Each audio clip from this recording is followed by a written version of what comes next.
Hello guys, good morning. How are you? Ito ngayon, malamig na dito sa amin in Tennessee guys. Ito kaninang umaga nasa 41 degrees na guys. Kaya yung namin, yung plants ko, ito kawawa. Mamimiss ko sila guys. Tingnan nyo guys, mamimiss ko yung mga plants ko kasi nga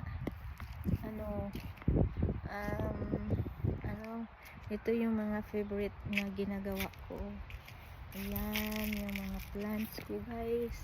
Ito yan, mamumulaklak na sila in the future.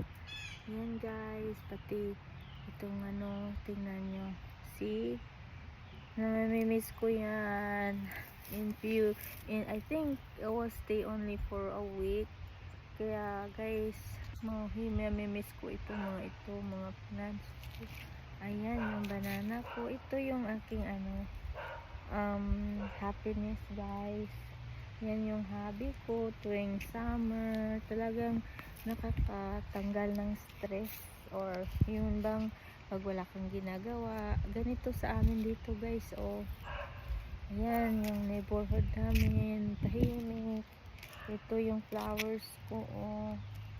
I love them, but tingnan mo. Ayan, ito yung white na mums na namukadkad na, diba? Ang ganda guys. Ayan guys, tanim ko yan. Tingnan nyo, ang ganda. Kaya share ko lang sa inyo. Yan yung aking guys, ito yung aking happiness dito sa aking bahay. Ayan, see, tingnan niyo guys, ang ganda, diba? Ang ganda. Meron din dito sa Pinas kaso lang hindi ko alam kung anong pangalan nito. Yan, nagpapasaya yan sa akin guys, talaga. Yan yung mga tanim ko, yung mga gulay. Ayan yung mga ko dito guys. Yun yung hilig ko guys sa aking aking front yard.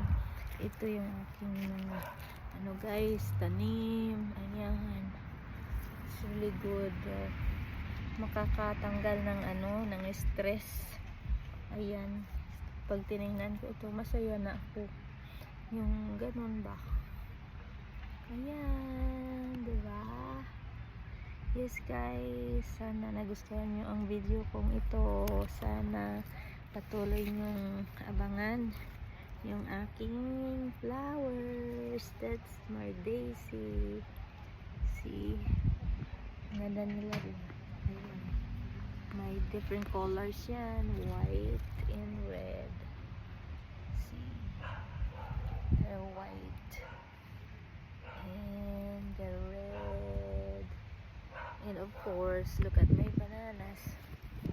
Yung banana ko, mamumunga na yan next year. Yeah, sige, bye bye guys, see you next time.